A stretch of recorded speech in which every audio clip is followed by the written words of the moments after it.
மகள்தான் உமையோ அன்றி செவிடோ ஆனந்தலோ ஈம பெருந்தில் மந்திரப்பட்டாலோ மாமாயன் மாதவன் வைகுந்தன் என்றென்றோ நாமம் பலவும் நவின்றேனோ ரெம்பாவாய்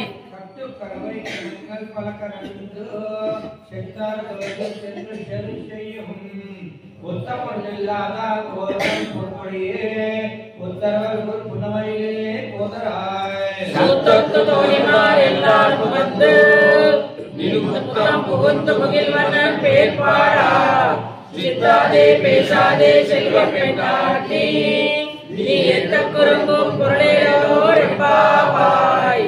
உங்கள் புதைகளை தொடக்கத்து வாயில் செங்கல் நீர் வாய் நெறிந்து அம்பல்வாய் பூமினதான் செங்கல் பணிக்குறை வெப்பத்தவத்தவர் தங்கள் திருக்கோயில் செங்கிடுவான் போகின்றார்.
Govinda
तन्नो सीता प्रचोदयात्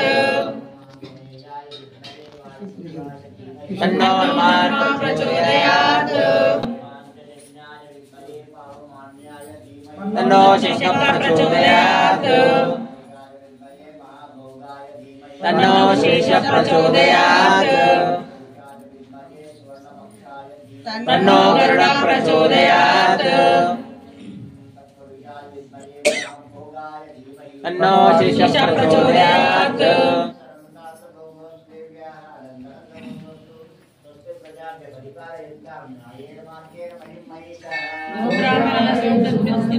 लोकाः समस्ताः सुखिनो भवन्तु देशोऽयं शोकरहितः ब्राह्मणः सन्तु निर्भयः श्रीरंगनाथो जयतु श्रीरंग श्रीश वर्धता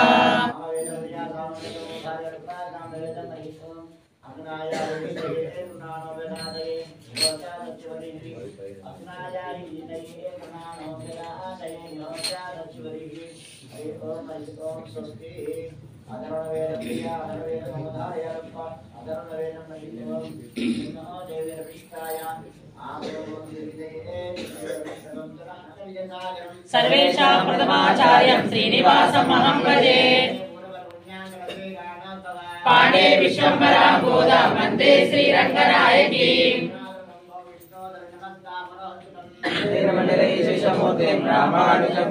जय जय श्रीमन्नारायण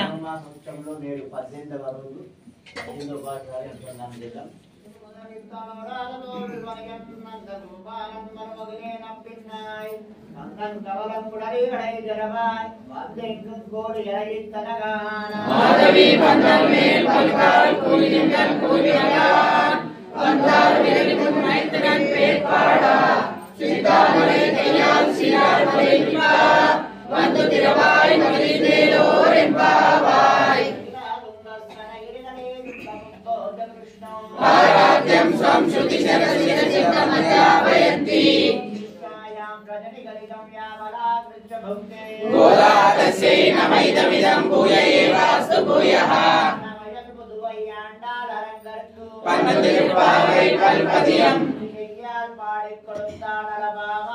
பூமாலை சுடை கொடுத்தாலை சொல்லு நான்மறைகள் ஓதுவோர் விழிப்புத்தோர் வேதத்தோர் பாதங்கள் திருக்கும் பரமனை காட்டும் வேதனைத்தான் வித்தாகும் ஓதை தமிழ் ஐந்தமைந்து மரியாதமாகிறதை கையம் சுமப்பதம் புகம்பு மணிகந்திரி தர்மினவ்யே புரே தாதாமைதி சமிஷ்ட சித்தகமயா பூதா புராணம் சுமஹா பூதஸ்ய பரிஷ்க்ரியா மனுபமா மாசே ஜனன் சக்ஷுஷோ ஆனந்தஸ்ய பரம்பராம் அனுபனாமாயாச சைலேஷிதோ தோர்மத்ய கிரீடகோடி கடித சோச்சிஷ்ட கஸ்தூரிகா மாயா மோத சமேத அத்மாவிவாத் பூதா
புராணம் நந்தகோபாலன் மருமகளே நப்பின்னாய் கந்தம் கமலம் குழலி கரை திரவாய் வந்து எங்கும் கோழி யலயித்தனகான் மாதவி பந்தல் மேல் பல்கால் குயிலினங்கள் கூவினகான் பந்தார் விரலி உண்மை துணன் பேரு பாடா செந்தாமரை கயால் ஷீரால் வலையொலிப்பா வந்து திரவாய் மகுஜிந்து ஏலோ ಎಂಬಾವಾಯ್ ಇಂದು ಮದಗಲಿತ್ತ ನೋಡಾದ ತೋಲ್ವಲಿಯನ್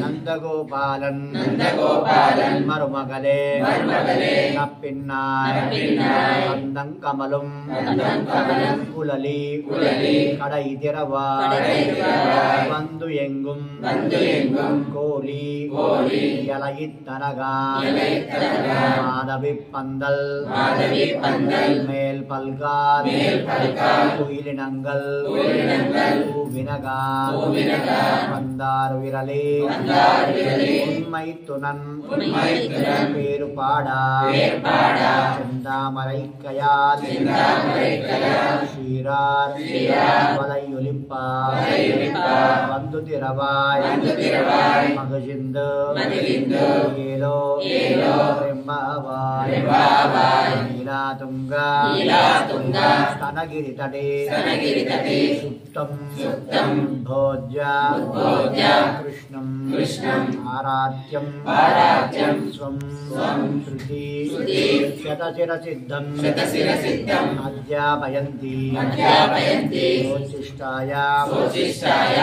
సజనిగలితం బలాత్ పృచ్చభుంక్తే గోదాతస్యై నమ ఇదమిదం భూయ ఏవాస్తు భూయః అన్నవయల్ ముదువై ఆండాల్ அரங்கற்கு அண்ணு திருப்பாவை பல்பதியம் நிஷையால் பாடிக் கொடுத்தால் நலபாமாலை பூமாலை சூடிக் கொடுத்தாலை சொல்லு சூடிக் கொடுத்தா சுடற்கொடியே தொல்பாவை பாடியருள வல்லையா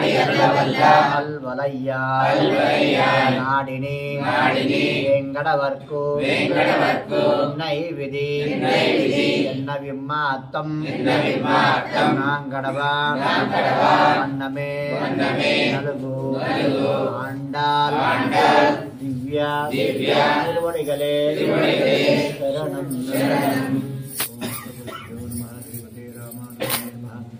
శ్రీ గోదాదేవ్యై నమః. ఓం శ్రీ సుదర్శనేత్రాజాయ నమః. శ్రీర్వేల్మంగాపద్మావతి గోదాదేవి నమాసపరబ్రహ్మణే నమః. శ్రీ సింహపురి లక్ష్మీనరసింహపరబ్రహ్మణే నమః. భాగవత గోష్ఠి అలంకరించినటువంటి భాగవతోత్తములందరికీ కూడా దాసానుదాసుడు అమ్మ చరణదాసుడు మీ అందరి మీద ఆచార్యుడ అమ్మవారి స్వామివారి పరిపూర్ణ కృపాకటాక్షాలు ఉండాలని కోరుకుంటూ జై శ్రీమన్నారాయణ. భగవద్బంధువులారా, నేడు 18వ రోజు. ఇవాళ కూడా ఆ అమ్మవారు గోపికలతో కలిసి ఆ నందగోపుణ్ణి తర్వాత అమ్మవారిని వాళ్ళు ప్రార్థన చేస్తూ ఉంటారు. ఒందు మొదలరిత నోడాద తోల్వలియన్ నందగోపాలన్ మరుమగలి అంటే ఒందు మొదలరిత అంటే మదముతోటి ఉన్నటువంటి ఏనుగులను ఎదిరించేటువంటి శక్తి ఉన్నటువంటి నందగోపాలన్ మరుమగలే నప్పిన్నాయ్. నందగోప కుమారునికి నందగోపునికి కోడలా అని అమ్మవారిని ఇక్కడ పిలుస్తున్నారు ఇవాళ. నందగోపుడు, నేను నిన్ననే చెప్పాను, స్వామికి పారతంత్యం అంటేనే చాలా ప్రీతి అని. అమ్మవారి కూడా ఇక్కడ చక్కగా అమ్మవారి పేరు చక్కగా పెట్టి పిలుస్తలేరు. నందగోపాలుని కోడలా అని ఇక్కడ అమ్మవారిని పిలుస్తూ ఉన్నారు. ఓ నీలాదేవి తలుపు గడియ తీయుము అని ఇక్కడ చెబుతున్నారు.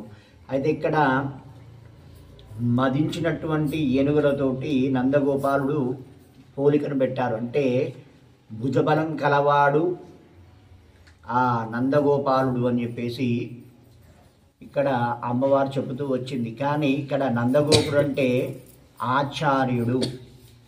నందగోపుడు ఆచార్యుడు.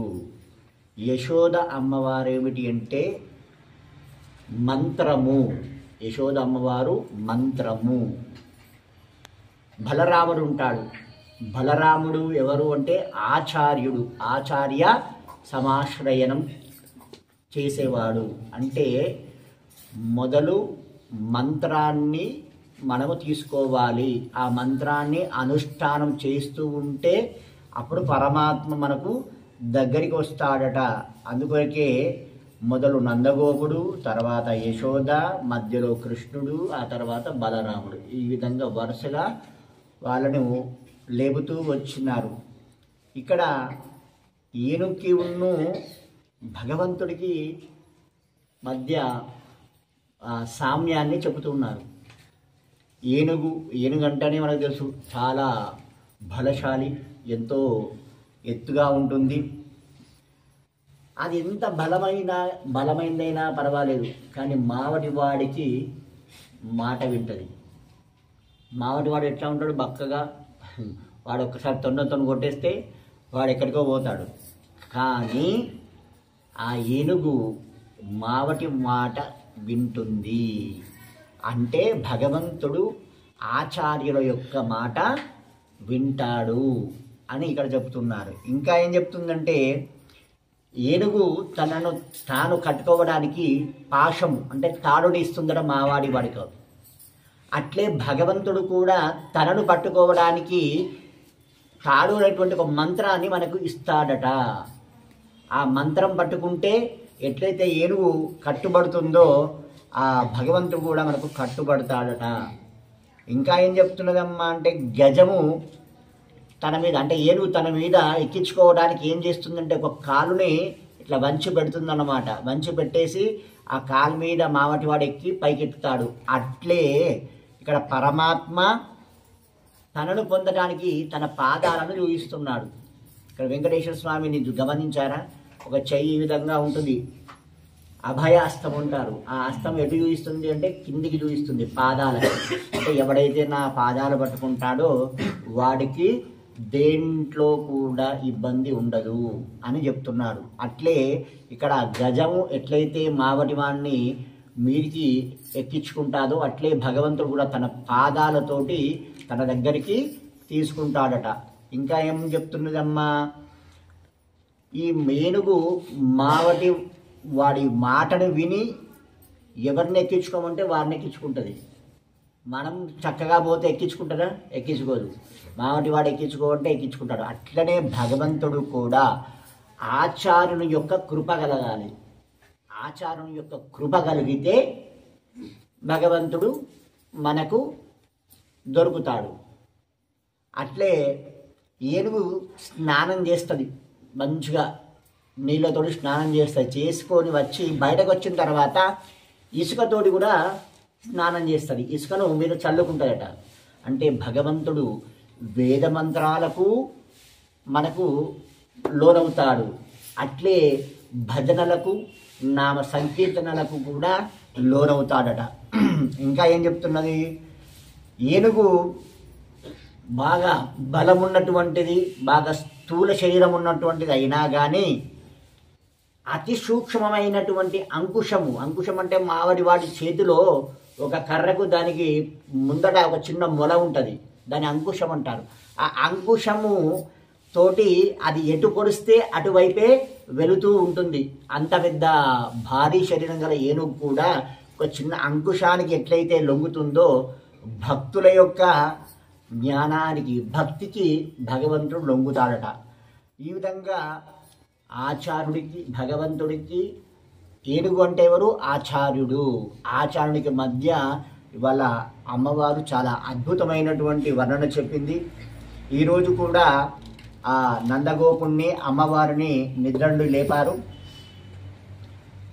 ఒక మన కలియుగంలోనే నేను ప్రతి సంవత్సరం చెబుతూ వస్తున్నాను, సింహాచలం తెలుసు కదా, వరాహ నరసింహస్వామి క్షేత్రం. ఆ సింహాచలంలో శ్రీనివాసాచార్యులు అనేటువంటి ఒక గొప్ప మహానుభావుడు ఉండేవాడు. 100 సంవత్సరాల కింద అనుకుంటాం. అయితే ఆయనకి ఒక గొప్ప వరం భగవంతుడు ఇచ్చిండు. ఏమిటి అంటే, మొత్తము రాత్రి అంతా ఆరాధన అయిపోయి స్వామివారి కవాటాలు బంద్ చేసిన తర్వాత, తలుపులు బంద్ చేసిన తర్వాత ఈ శ్రీనివాసాచార్యులు అనేవాడు ఒక్కడే ఆ లోపల దేవాలయంలో ఉండేవాడు. ఉండి ఏం చేసేవాడంటే ఆ స్వామి మీద కీర్తనలు పాడేవాడు. కీర్తనలు పాడుతుంటే నరసింహస్వామి వచ్చేసి ఆయన ముందట నృత్యము చేసేదట. అటువంటి గొప్ప వరం ఉన్నది ఆయనకి. అయితే రామానుజాచార్యులు తను భక్తి ప్రచారం చేసుకుంటూ సింహాచలం వస్తాడట. వచ్చిన తర్వాత అక్కడ ఉన్నటువంటి అంత విశేషాలన్నీ కూడా తెలుసుకుంటాడు. దాంట్లో శ్రీనివాసాచార్యుల గురించి తెలుసుకుంటే సరే ఒకసారి దేవాలయంకి వెళ్తుంటే శ్రీనివాసాచార్యుడు ఎదురుగా కనబడతాడు. ఆయనకి సాష్టంగా నమస్కారం చేసుకొని అయ్యా దాసుడు రామానుజ దాసుడు అని చెప్పేసి చెప్తే ఆయనకి ఇక నరసింహస్వామి నా ముందర నృత్యం చేస్తున్నాడని చెప్పేసి ఒక గర్వం అనేటువంటిది బాగా వచ్చిందనమాట. అయితే ఏంది అని చెప్పేసి వెళ్ళిపోతాడు.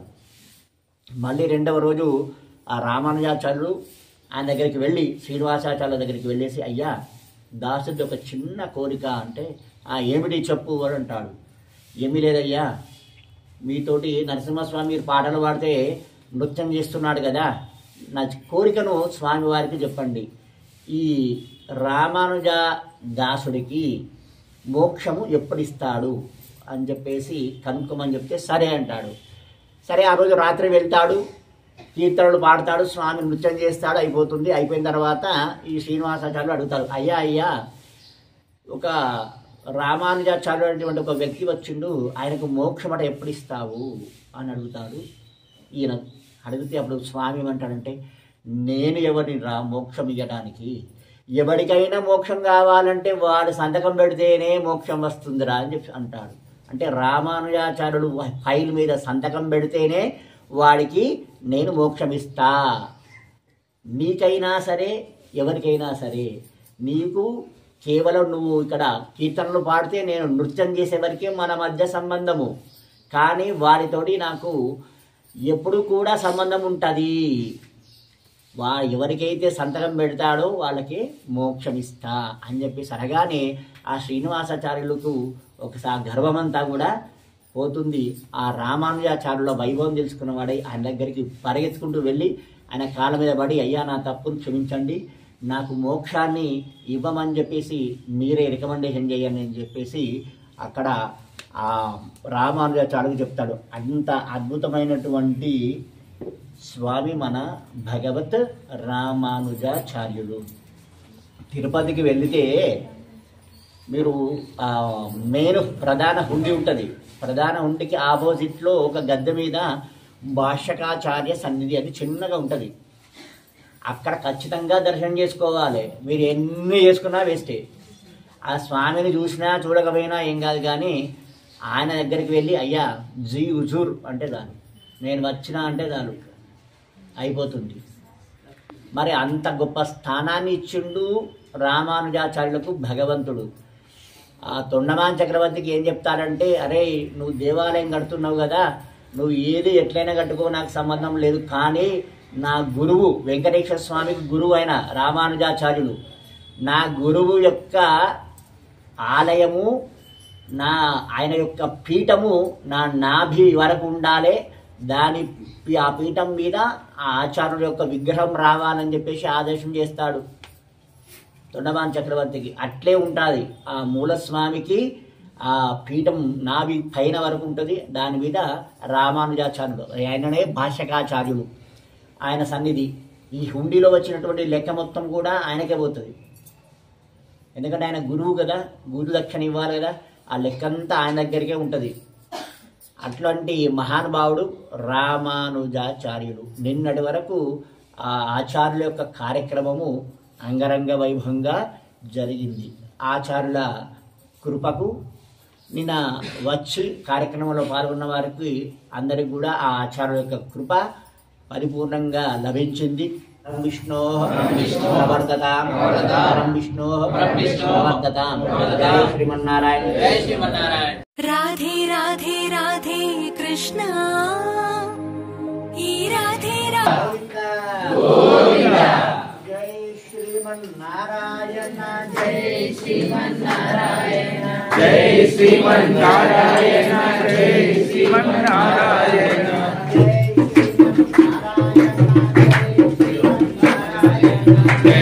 శ్రీమన్నారాయణ. జై శ్రీమన్నారాయణ. జై లక్ష్మీ నారాయణ. జై లక్ష్మీ నారాయణ. జై లక్ష్మీ నారాయణ. జై లక్ష్మీ నారాయణ. జై లక్ష్మీ నారాయణ. జై జై జై. జై లక్ష్మీ నారాయణ. జై జై జై.